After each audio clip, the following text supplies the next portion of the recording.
student, today we will read 9 chapter of history. Chapter 9 से history में annual work शुरू होता है। आज हम वही चैप्टर रीड करेंगे। चैप्टर नेम इज़ नगरों एवं ग्रामों में जीवन, life in towns and villages. Firstly introduction. भारतीय उपमहाद्वीप में नगरी की द्वितीय प्रवस्था मीन्स चरण अनेक अर्थों में महत्वपूर्ण थी, क्योंकि इसके बाद नगरीकरण भारतीय परिदृश्य का एक स्थायी लक्षण बन गया। द्वितीय नगरीकरण। उत्तरी भारत में नगरीकरण का इतिहास 1000 वर्ष पुराना है, जिसे 3 भागों में बांटा जा सकता है। फर्स्ट इज वैदिक युग के बाद का युग, सेकेंड मौर्य काल, थर्ड मौर्योत्तर काल। फर्स्ट इज वैदिकोत्तर युग में नगरों का उद्भव, origin of towns in the post वैदिक पीरियड। ऋग्वेद में आदि की ग्रामीण भूमि के कृषक तथा पशुपालक लोगों के रूप में वर्णित करने के साथ साथ एक विदेशी संस्कृति के विनाशकर्ता के रूप में प्रस्तुत किया गया है। आर्य भारत में इस स्थानांतरण की अनेक लहरों के रूप में प्रविष्ट हुए। वे सर्वप्रथम सिंधु नदी घाटी एवं उसकी सहायक नदियों की घाटियों में स्थापित हुए। वैदिकोत्तर काल में आर्यों का निवास गंगा यमुना वेसिनों की ओर विस्थापित हुआ। यहाँ 2 प्रमुख आर्य कबीले पांचाल बरेली के निकट तथा कुरु मेरठ दिल्ली के आसपास निवास करते थे। इसके अतिरिक्त अन्य आर्य कबीले भी थे जो परस्पर अनार्य वर्गों से लड़ते रहते थे। द नेक्स्ट इज मौर्य काल में नगरों। द मौर्यस पीरियड, नगरों का विकास, ग्रोथ ऑफ टाउन्स। वैदिकोत्तर काल से मौर्य काल के समय भारतीय संस्कृति हृदय स्थल का विस्थापन पूर्व की ओर हो गया। इस समय तक गंगा का निचला मैदान पूर्णतः बस गया था। नेक्स्ट इज नगरों के प्रकार। बौद्ध ग्रंथ के अनुसार इस समय 8 प्रमुख प्रकार के नगर विद्यमान हैं। फर्स्ट इज स्थानीय, सेकंड खरवाट नगर, 200 गांव का केंद्रीय नगर। बाकी के सारे नगर आप स्वयं रीड करें। द नेक्स्ट इज दक्षिण भारत में नगरीकरण, अर्बनाइजेशन इन साउथ इंडिया। भारत में नगरीकरण के प्रथम चरण अर्थात हड़प्पा युग में नर्मदा एवं ताप्ती के मुहानों तक तथा मालवा के पठार पर नगरीय केंद्र स्थापित हुए थे। इस प्रकार हड़प्पा संस्कृति दक्कन के पठार तक फैल गई थी, किंतु हड़प्पा कालीन नगरीकरण तथा द्रविड़ नगरीकरण के मध्य निरंतरता दिखाई नहीं देती। द्रविड़ नगरीकरण का प्रादुर्भाव ईसा पूर्व 5वीं शताब्दी में हुआ। नेक्स्ट इज कृषि में वृद्धि, एग्रीकल्चर इंटेंसिफिकेशन। आर्य मूलतः लोग लोह युग के होते थे। उन्होंने लोहे का प्रयोग वनों को साफ करके अपने खेतिहर क्षेत्र के विस्तार के लिए किया। वे अधिशेष उत्पादन के लोहे के हलों तथा बारवाहक पशुओं विशेष बैलों का प्रयोग करते थे। प्रारंभ में पशुपालन की तुलना में कृषि एक गौण व्यवसाय था। वैदिकोत्तर काल में कृषि के विस्तार से लोगों के आर्थिक जीवन में महत्वपूर्ण परिवर्तन हुए, जिसने इन्हें स्थायित्व प्रदान किया। इस समय गेहूँ, जौ, चावल तथा गन्ने की जंगली किस्में उगाने के साक्ष्य मिलते हैं। सिंचाई तथा गोबर की खाद के प्रयोग एवं ऋतुओं की बेहतर जानकारी के कारण लोग अधिशेष उत्पादन करने में समर्थ हुए। द नेक्स्ट इज तमिलनाडु, एक प्रत्येक अध्ययन। तमिलनाडु आ केस स्टडी। तुंगभद्रा, कृष्णा तथा कावेरी नदियों के दक्षिणवर्ती प्रदेश को तमिल प्रदेश कहा जाता है। नेक्स्ट इज इतिहास के स्रोत, सोर्सेस ऑफ हिस्ट्री।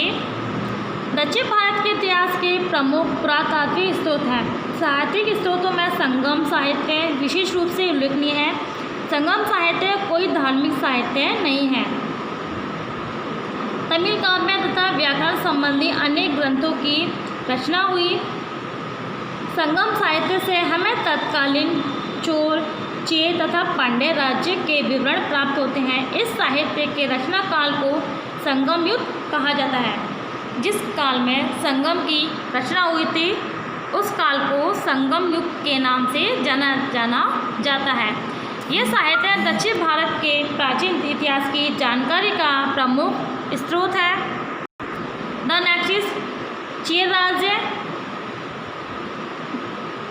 चेरों का राज्य केरल के मालाबार, कोच्चि तथा आधुनिक त्रावणकोर क्षेत्रों पर विस्तृत था। चेरों को केरल पुत्र भी कहा जाता था।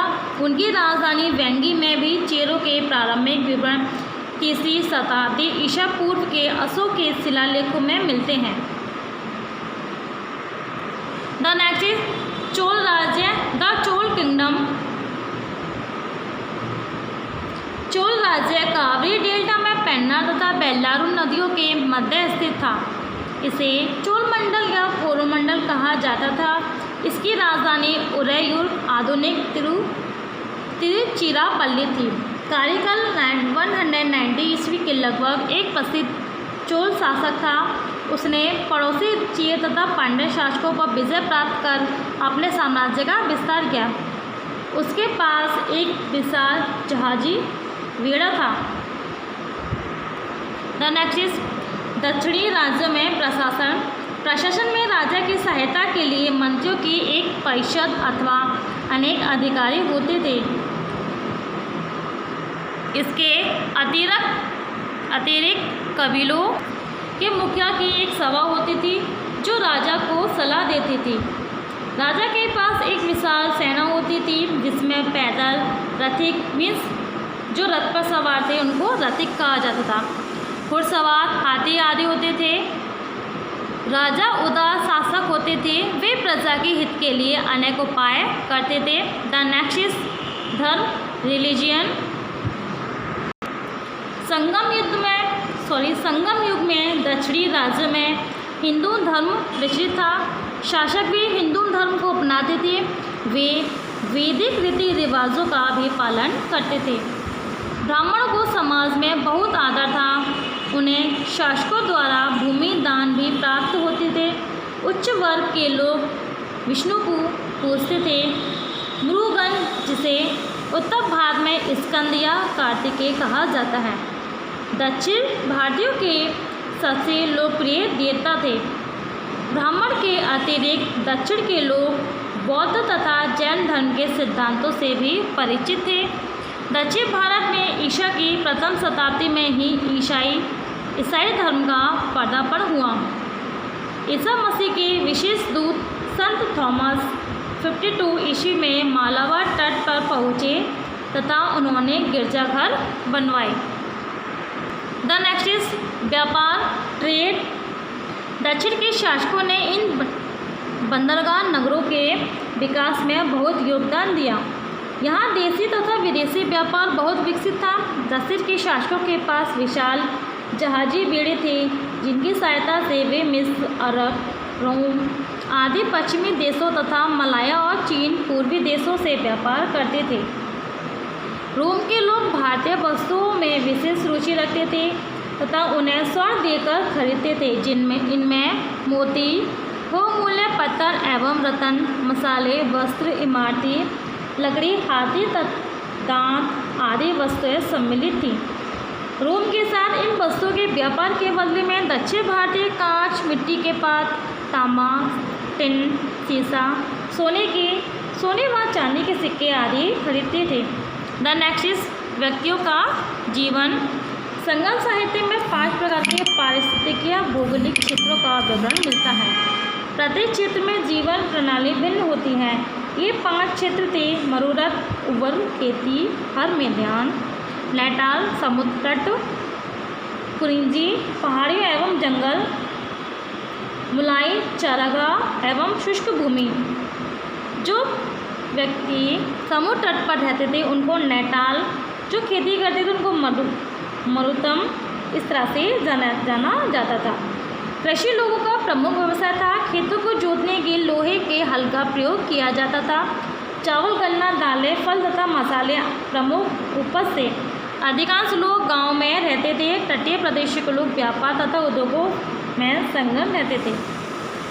शिल्प और व्यापार सड़कों तो नहरों पर कल लगता था, जिन्हें लोगों को अदा करना पड़ता था।